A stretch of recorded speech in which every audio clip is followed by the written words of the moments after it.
السلام عليكم ورحمة الله وبركاته. أهلا بكم يا حبايبي، أهلا وأجمل متابعين في الدنيا بحالها. النهاردة يا حبايبي أنا جايبه لكم فيديو جديد، وداعا لأي مواد حافظة، وداعا للولاد يشتروا أي شيبسي من بره.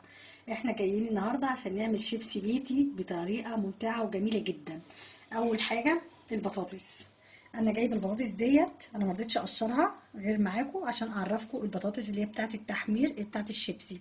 البطاطسيه ديت بيبقى فيها نقط حمراء من هنا كده، دي اهم حاجه فيها. ما تسمعيش كلام التاجر اللي يقول لك خد البطاطسيه دي رمالي ومش عارفه، ايوه هي بتبقى شكلها رمالي بس ما بتبقاش بطاطس شيبسي زي ديت. ولو تفتكروا زمان كان في بطاطس تنزل كلها حمرا زي البطاطا، دي اللي يلاقيها ياخد منها، دي تحفه، بس دلوقتي هي بصراحه مش بنلاقيها. هي البطاطس دي اجمل حاجه. هنقشرها، وكل مكوناتنا هم 5 حبات بطاطس مفيش غيرهم، كيلو. ومعانا تلج، بصوا تلج، معانا تلج، ايوه تلج عشان محدش يقول لي، وملح وخل وميه ساقعه. هنقشر البطاطس بتاعتنا بالمقشره كده. تقشير البطاطس كلنا عارفينه، المقشره كده على طول هنقشرها.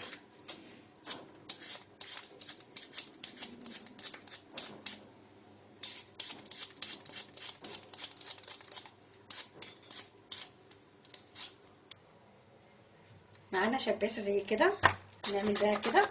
طب لو انا ما عنديش شباسه اعمل ايه؟ اقف؟ لا مش هقف. هيبقى عندي زي كده اللي هي دي، طبعا ديت كلنا عندنا عندنا فيها استغفر الله العظيم، لا اله الا سيدنا محمد رسول الله. في المبشره بتاعتنا عندنا كله بيبقى فيها العيون ديت، فممكن نشتغل بيها كده عادي، مفيش مشكله. مش هتقولي لا، هتعملي برضو شيبسي،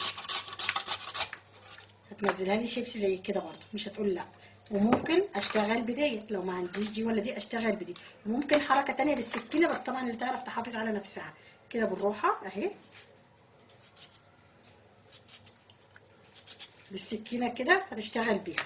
احنا هنشتغل بالشباسه بتاعتنا، يعني عندي شباسه، الشباسه بصراحه اريح من ده كله، بس اللي ما عندوش برضو يعرف يصرف نفسه.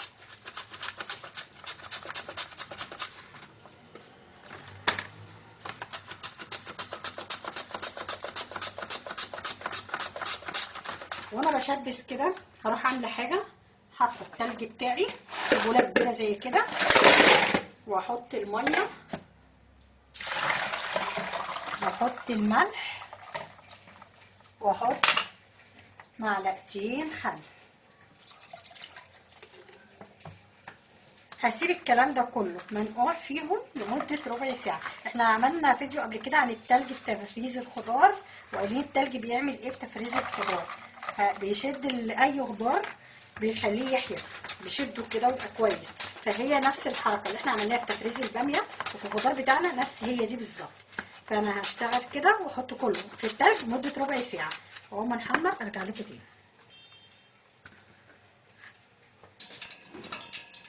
بصوا الزيت انا حطيته على النار، لازم الزيت بتاعنا يبقى غزير يعني كتير، الزيت بتاعنا يبقى كتير ماشي.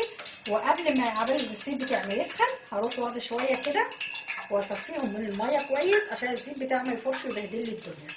اصفيها كويس من الميه عشان الزيت بتاعي ما يفورش ويغرق لي الدنيا. اتاكد ان الزيت سخن كويس، بعد كده انزل باول واحده على طول. طبعا انا الزيت لسه ما سخنش كويس، اول ما الزيت يسخن كويس هروح نازله باللي انا مصفيها كويس قوي من الميه. اصفيها كويس قوي عشان ما يفرش ويعمل لي فوران. نختبر الزيت، لا لسه استنى شويه.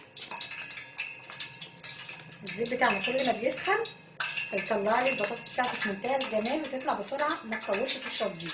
انا مش عايزاها تشرب زيت، انا عايزاها تبقى صحيه من كل حاجه.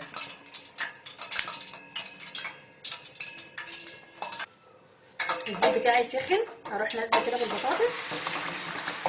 وبقى عشان احنا نعملها نسخنها، نقرب بس كده عشان لو تكون واحده لازقه في الثانيه او اي حاجه، نقربهم بس كده عن بعض، تكون واحده لازقه في الثانيه او اي حاجه.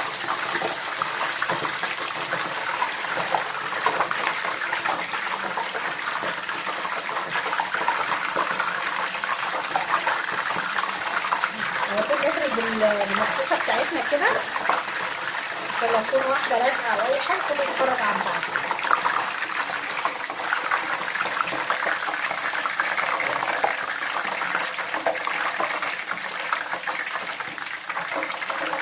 متقلقيش، هو كل ما الزيت بيسخن بيفرقوا عن بعض، بس انت تفردي المقصوصه بتاعتك برضه عشان مفيش واحده تبقى لازقه في التانيه.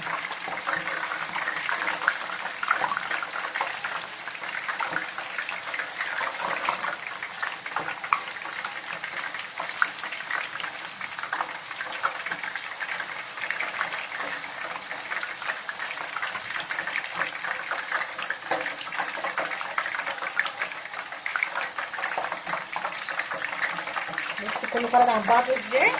ده بقى عشان ايه؟ سر التلج اللي احنا حاطينه، يشد كل واحده من التانيه.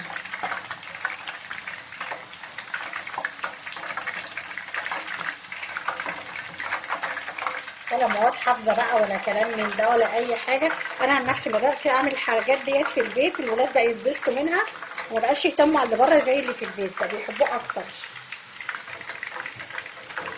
يعني الاول على طول بصراحه كانوا على طول ياخدوا واللي بطنه توجعه واللي مش عارف ايه، لا كده حاجات صحيه وانضف. وانت بتعملي بس الزيت اللي انت عاملاه، هو المصانع عمرها ما هتعمل لك بزيت مره واحده وخلاص. انت تعملي بزيت نضيف وحاجتك نضيفه في البيت، وتاكلي عيالك حاجه صحيه انت واثقه منها، احسن ما تشتري جاهز ب1000 مره. احنا قلنا هنصفي كل مره عشان خاطر ما يفرش مننا على البوتاجاز. دي تاني واحده اهي. برضه هنفرد كده على طول، احنا شغالين كده نفرد على طول ومش هيلزق، لان التلج شادد البطاطسيه بتاعتي جامد ومش مخليه يلزق في بعضه. فدايما موضوع التلج ده هايل هايل بصراحه للخضار، بيشدلي اللحم بتاع اي حاجه سواء باميه او اي حاجه انت بتشتغلي بيها. بيطلع حتى المطاعم الكبيره لما بتعمل سوتيه ولا حاجه اول ما تخليه يغلو على النار عشان يبقى يقرمش ويبقى متلج ويبقى كويس، بيحطوا له موضوع التلج ده. بصوا بعد ما كده من القرمشه دي اول واحده طلعناها.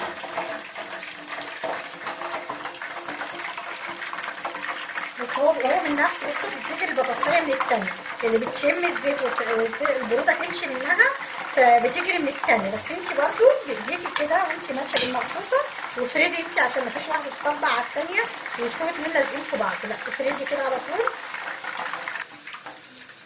بصوا القرمشه، بصوا وهي سخنه كده هروح نازله ببودر بريق بطعم الجبنه بنكهه الجبنه عشان يبقى زي بتاع اللي هو بطعم الجبنه. قلبه كده كويس وهي سخنه، هيديكي نفس طعم اللي هو بالجبنه اللي انت بتجيبيه في الاكياس زي الاولاد بيجيبوه من الاكياس. بس انا لا، انا جبت بودر الجبنه هنا بعملها كده بيديكي طعم الجبنه بالظبط. بص القرمشه، وعايزين نعمل شويه بالشطه والليمون. الشطه مش هضيفها في الميه، انا هضيف بس الليمون في الميه، لكن الشطه بعد ما تطلع هعملها زي ما عملت بودر الجبنه. هروح عامله الشطه، احط الشطه زي ما عملت كده بودر الجبنه بالظبط. لا احط كده مصفى كده عندي كبيره خلايا شطه، ما عندكيش مناديل مطبخ اعملي كده في المصفى كده واحطها في الشطه. بصوا الله على الجمال، الله والله قرمشه وحاجه صحيه انت واثقه منها عاملاها في بيتك، حاجه ممتازه الصراحه. الليمون بقى هنقص الميه بتاعتي واروح حاطه فيها الليمون، هنقص الميه واحط فيها الليمون. الليمون ده انا مجمداه عشان يشد لي بردك بقيه البطاطس بتاعتي ما تبقاش طالعه، يبقى كله زي بعضه. احنا عملنا شويه بالجبنه وده بالشطه والليمون، احنا عملنا الليمون مع بعض في الميه. الشطه طبعا ما ينفعش تعمل في الميه عشان الزيت، لو اتعملت في الزيت خلاص مش هتعرفي تقفي ولا تشتغلي، هتعمل لك بقى عدس وتوجعك في مناخيرك وحاجات من ديت، ومش زيت مش هتعرفي تستمتعي بيه باي حاجه ثانيه. وهي سخنه برده كده هنقلل الشطه. يبقى احنا عملنا الشطه والليمون وعملنا بطعم الجبنه. انا كان نفسي اعمل بالطماطم وحاجات كتيره النهارده بصراحه، بس الراجل هنا العطار اللي بتعامل معاه ملقتش عنده غير بودر جبنه بس النهارده، فقال لي على الاسبوع الجاي ان شاء الله هيبقى عندي كده نص ما بغسلهاش غير دي، يعني حاجته نضيفه. بصوا ده اللي كان بالشطه والليمون. بصوا القرمشه، بصوا في منتهى الجمال بصراحه. بصوا حاجه روعه بصراحه، حاجه خيال يعني. اللي بالجبنه نفس الطريقه، حتى لما هتبص القرمشه حاجه تحفه بصراحه. مفيش واحده لازقه في الثانيه، ده قلنا سر التلج اللي بيتحط فبيشد اللحم بتاعها، فبيخليها طالعه كل واحده مفروده عن الثانيه كده. حتى لونها بيدي كده شويه، انا متعمده اعملها كده عشان ولادي بيحبوها بالشكل ده، برضك هي كمان مقرمشه. فطبعا يا رب يكون الفيديو بتاعنا عجبكم النهارده، ويكون وصفتنا سهله وخفيفه. واللي اول مره يشوفنا ما ينساش يفعل زر الجرس، يشترك في القناه ليوصلكم منا كل جديد. والسلام عليكم ورحمه الله وبركاته.